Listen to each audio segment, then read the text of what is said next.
Hey Pro, how you doing? I thought you'd put on some weight there for a moment, and then you appeared in front of the camera. Here he is, the maestro. Lovely to see you, mate. The weather is an awful lot better there. Oh, shorts and shirt sleeves. What can I say? If only. It's a long, long way from that, though, my dear chap. It was nearer to frostbite on Friday morning, just recently. Yeah, I won't bore you with it. Good to see you going up through the gears here. I quite like, some people just will tend to send me like just a clip of their swing itself, which is fine too. But I quite like to see the way you go about your practice session, and I'm loving the way you're sort of, not spending too long with just one club, hitting the exact same shot. I like that. There's something to be said for that. There's such a thing as repair practice and testing practice, if you like, and making your practice more like the situation you're training for, i.e. the course. Most people only practice, or I think it's a nice pastime, practicing in one space and whacking the ball off into oblivion and not having to pick them up afterwards. But chasing the ball around a golf course and keeping score is what most people are in it for, and I'm assuming you're no different, so keep up the good work. I'm going to jump in a second with some analysis of a couple of swings that I've grabbed from your footage. So I'm just going to scooch across while I'm waffling on. You framed these for me nicely. I think in a second I'll make haste with some tips. I'm going to say right now, be a bit of a journey, but I know you're up for it. And I think that one or two of these things are going to take some time, not because you're not very capable. I've seen you in the flesh, and I know you're very adept. I love the energy, by the way, that you use. Some people, will just be scared stiff of using any kind of energy in their swing, and they often refer to it as speed or being too fast, and I can't stand it when people don't use their full quota, or at least find out whether they can, because it just limits you. That's not what I'm here for. Here to make you the best you can be, and that will include being effervescent, being energetic.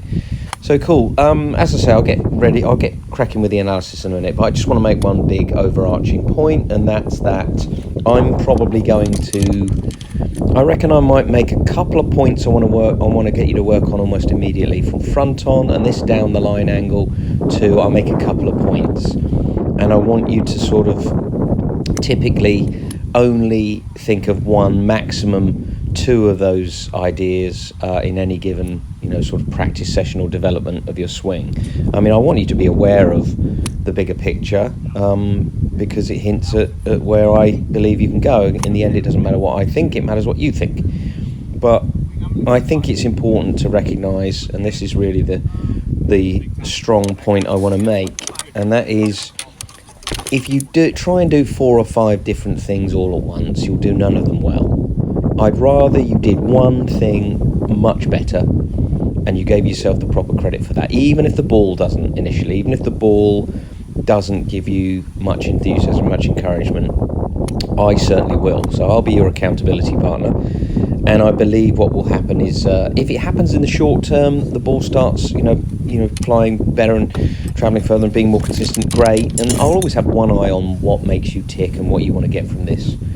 But, these things take a while, so I'll sound probably quite patient, but it just takes a while, because you'll probably do best to pick one improvement up at a time, ingrain it, make it part of your sort of second nature swing, your default swing. Take ownership of these things, one or two things at a time, assimilate them, and be better than the former version of yourself, better than you yesterday. All right, so there's my pep talk. Let's crack on with the analysis, and I'm also going to step outside. It's dark at the time of me doing this commentary, so I'm going to step outside tomorrow morning, and it won't seem like that to you. Second part of this, or possibly third part, I suppose, is going to be me doing a little piece to camera, just making sure we give you some nice clear demonstrations. But I'm also going to recommend some... Oh, we fell over. I know that space. It does look windy there, my dear chap. So it must have been wreaking havoc with your ball flight. There he is.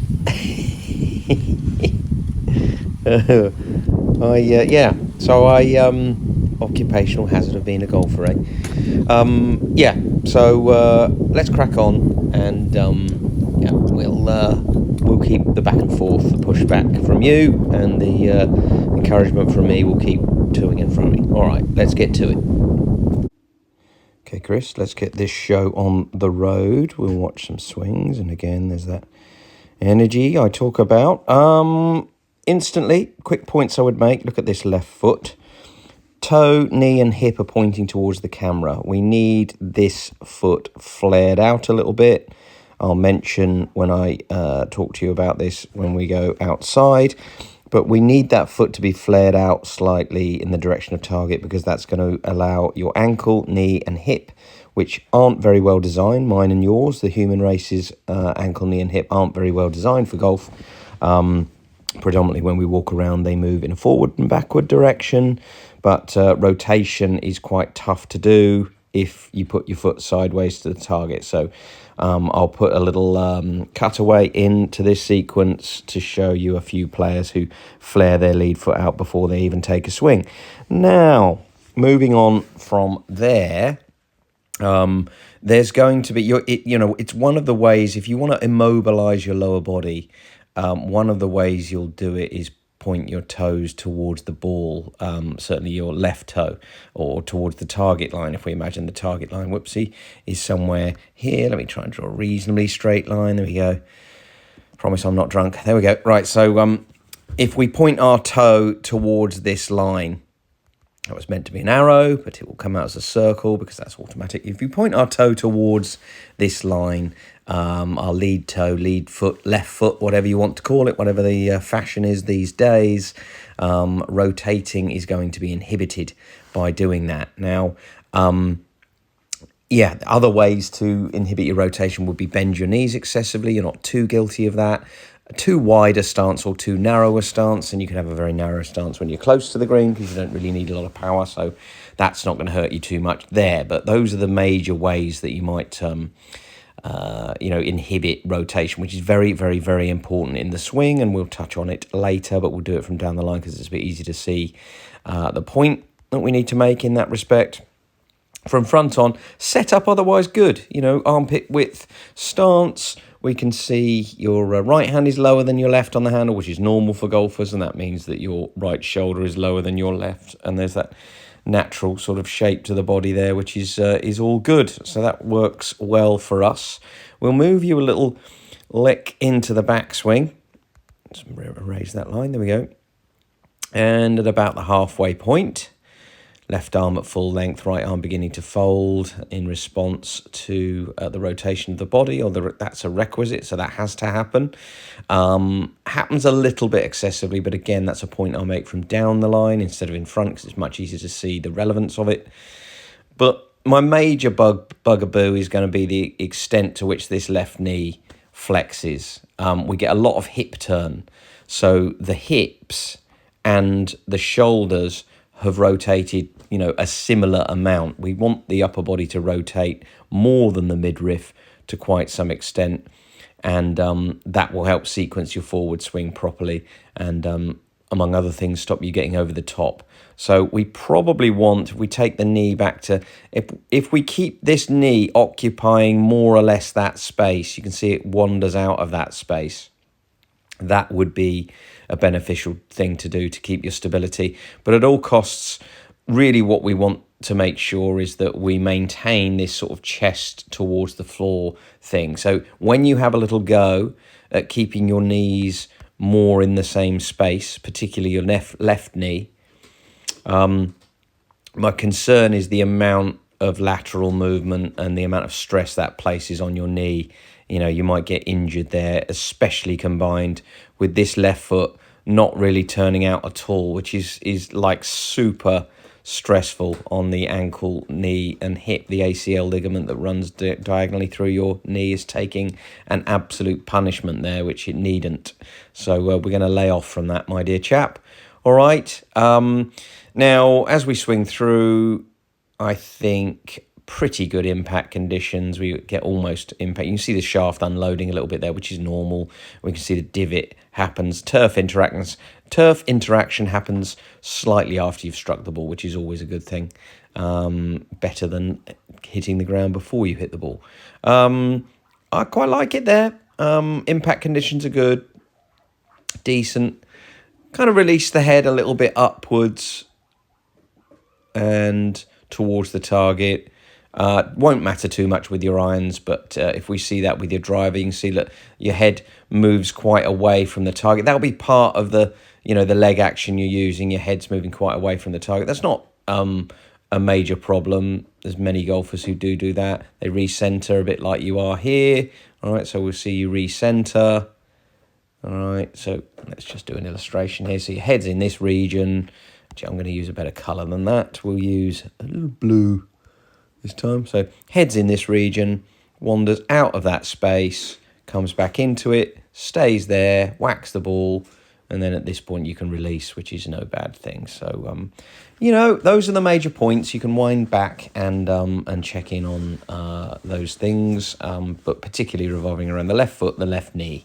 Those are my major bugaboos from front on.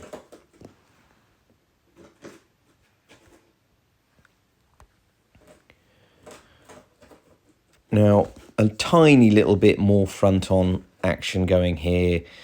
Again, I'll do a cutaway, but you can see the shaft leaning towards the target a wee bit, which with a driver, if you look closely at your driver, it doesn't have a forward-leaning shaft. It has a backward-leaning shaft.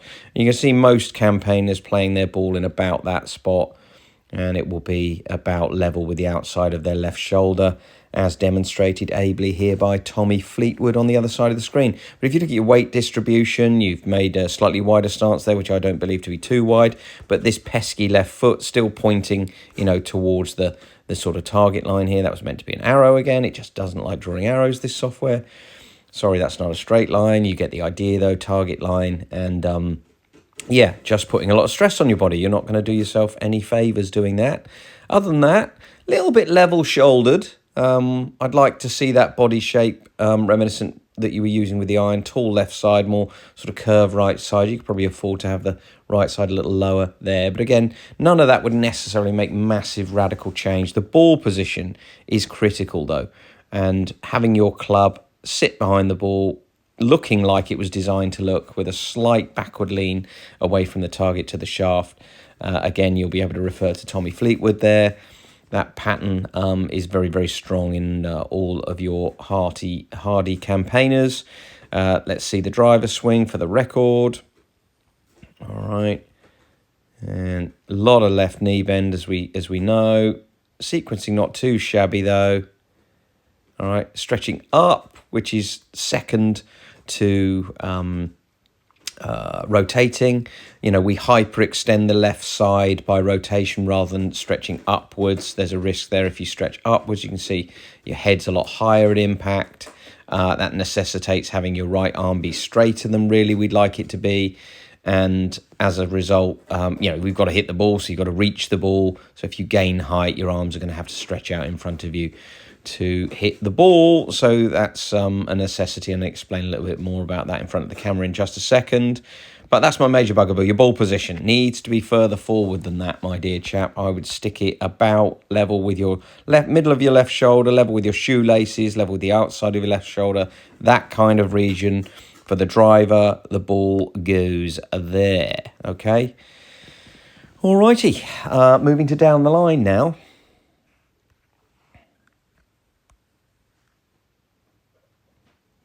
Now, down the line, I'm going to draw a line. Now, I've got a separate video, which I'll ping you the link for, which will complement this. And essentially what we're doing is we're looking at a circle. If you imagine what the shape broadly, if you're looking at somebody from face on, and you looked at the shape their club moved in, so the mass of their club head, if you like, at the end of their golf club, the club head would appear to move in a circle. Ours, our vantage point here, we're looking at a circle from sideways on. So if you had a disc, a compact disc or a record or something like that, a vinyl record, and you looked at it from a sort of cross section, a sideways on angle, it would appear to be a line. All right, I hope that makes sense. It should do. I'm hoping I'm not just making sense to myself there. All right, so that's sideways on. But again, there's a separate video which will explain that a little bit more. But your club goes very urgently underneath it and inside it to sort of the player's side of it, as you would call it. So your left arm, when it gets about halfway back, has gone sort of underneath your rib cage a little bit. That might be in response to being a little bit stooped at address, but I wouldn't overblow that. I wouldn't get too fussy. That angle, ignore that. That's just another software thing, which is it's telling me what that angle is. I'm not really interested in that, and nor should you be. All right, in a perfect world, and again, another side on here, halfway through your backswing, you want to have your left arm appearing to be looking back towards the camera, and the club will be sort of there, your hands in this sort of region. All right. In actual fact, I'm going to draw that a little bit more precisely where we would ultimately like it. Your left arm and hands and club would appear in a bit of a mess on that line. But you'll know why I've redrawn that when you watch the video that I'm going to recommend you watch on one of my videos that will complement this again. So a little bit of study, a little bit of background work for you to do. Study the right videos that are relevant to you, and you'll get there much quicker, which is why it's good that we do this all in-house, my dear chap. All right, but again, Tommy Fleetwood to the right of you there will do a bang-up job showing you that halfway back position. Alrighty, so there's that. All right, we'll continue to the end of the backswing.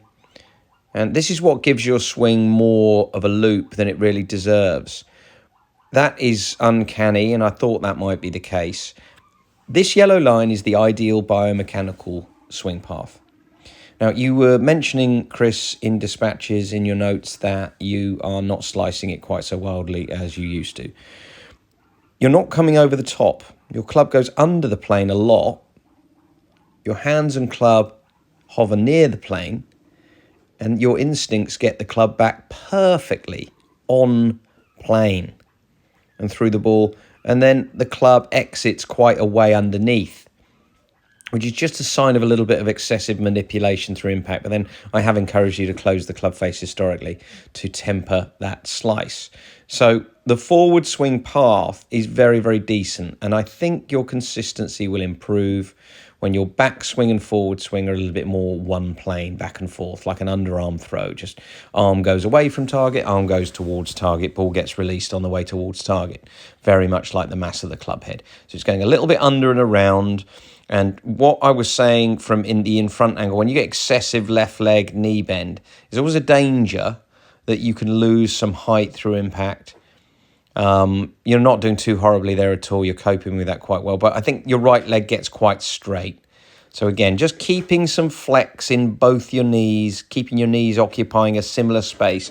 Don't be too rigid on that. I'm not telling you to set your knees in concrete, but I'm just politely suggesting that your knees could be a little bit quieter and retain a little bit more stability. And I think your swing will begin to look much more back and forth rather than under, and you call it over, but it's not. It actually just is back to plane rather than over the biomechanical plane. So it's not over the top of the plane. It is admittedly a little underneath. Again, as I say, that shows signs of manipulation with the hands, working the club into a closed position. You can see the club faces pointing down towards the ground at this stage, which isn't outrageous, but it's quite... My buddy Luke Donald uses a lot of hand action in his swing, and that's what you'd be accused of. I don't think it's the end of the world. All right, finally, it's just a note, but at impact, something we worked on in the past. Not bad, bud, not bad. Good hip rotation to impact there. Probably not as wickedly brilliant as it could be. Your right arm quite close to its full length, but I think your upper body could have rotated more and the club could be more on your right, and your arms and the club could be more on the right of your body. You've done well with the hips there, but the sort of the body rotation stalls a bit and the club flips past and goes on its own. So, we're going to chip away at these things, excuse the pun, gradually. And that's the only way it can really be sensibly done. Otherwise, you're going to feel like you're a bunch of different moving parts, and that's not going to be any good for anyone, you and me included. Okay, I'm going to shift to outside and do my thing. Okay, Chris, so we're trying to do this in one take. From the front on perspective, we see quite a lot of flex in that left knee, quite a big lift of the left heel. The left knee shuttles across towards the right knee, the right leg straightening in the backswing. So we risk a bit of a tilt and a tip. You achieve a bit of a weight shift. Remember, your head goes backwards and upwards. We sort of see that right leg grow taller, but you rather cunningly manage to shuttle the weight of your body sideways across to give you some level of stability. But for me, it's this right leg straightening as much as it is this left knee flexing, and I can feel pressure on the inside of my left knee. It's not going to be very good for my health. You do recover from here, but it's a little bit like a destabilizing effect. So what we want really is we want to imagine your right knee is in something like a skateboard pad, and we're looking, when we watch ourselves against the mirror and we rotate the club back predominantly from our upper body, you want to feel like your right knee is staying in the same place. We don't really want it shuttling backwards and straightening. And again, to whatever extent you get some joy from keeping your knees feeling like they maintain their flex throughout the backswing, we want to feel a little bit like when we reach the end of our backswing, if somebody threw us a sandbag, it feels like we could contain what we're doing. We could hold on to that and immediately throw it to the next person down the line. So that's the first thing that I would look at, and that's nice because you can practice that in front of a mirror without a golf club. You can just practice making backswings with an umbrella and keeping that right knee occupying the same space, but I would suggest to a greater extent keeping both knees passive and achieving a situation where when you finish the end of your backswing, it feels like you're stable enough to have a 5-kilogram bag of sand chucked at you, and you could support it and you could chuck it on down the line. There we go. Now quickly, the flaring out of this lead foot, if I'm playing in this direction, the flaring out of this lead foot, just a little bit of outward rotation will ease the pressure you put on your left ankle, left knee and left hip, because technically our left hip, our left knee and our left toe are designed to move backwards and forwards like this. They call it walking. Okay, now some people's gait might be a little bit that way, but for us as a golfer, as a right-handed golfer, flaring this lead foot outwards, you don't want to go too crazy with it because it will limit your backswing. I mean, on short shots you can afford to do that, but I would say for full-size shots we want to maintain an ability to stretch and reach the end of our normal backswing. But that flare will make it much easier to clear that left side, which is an important point we'll catch up to again in just a second. Now, also, what I pointed out was that, and I'll just recruit this target line in, also what I pointed out was the way that your club goes very immediately behind you. So the shaft of the club, like the barrel of a rifle, appears to point at a target way behind you. There's a separate video for this, so I'm not going to over-egg this particular pudding because there's a whole separate video which will perfectly complement and be great viewing for you. Perfectly complement what you're going to get up to in the short term, Chris. And that's take the club back in a fashion that sees your left arm and the shaft of the club line up parallel with your intended target line.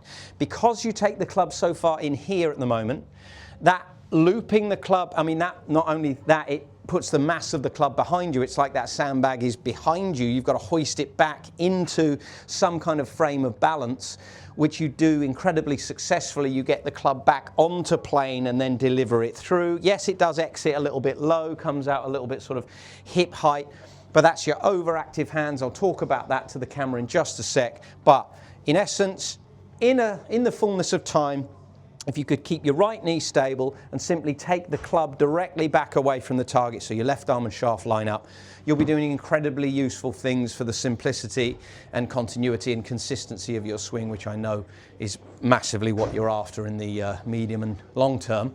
Short term would be nice as well, but I think it may take a while, as aforementioned. All right, now, when you make your forward swing, you do a really decent job of getting some hip rotation in there. I can see a decent amount of your left glute from down the line. So I'm not criticizing that, but I think your upper body tends to stall out. So your upper body stops rotating and the club flips on pass, which is why it exits a little bit low. You'll see if you wind the video back, you'll see the club coming out a little bit low. Now that does help close the club face, and it probably helps temper your slices from time to time, if not all of the time.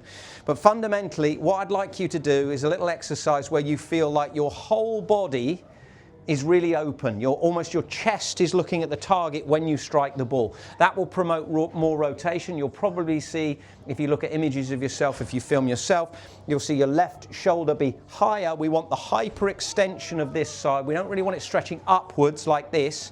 We want it stretching as a result of rotation. So this backward rotation of the left hip is good, but we've got to keep that upper body rotating. So it'll feel like your chest is looking at the target, your arms are on the right of you, and the club is on the right of you when you strike.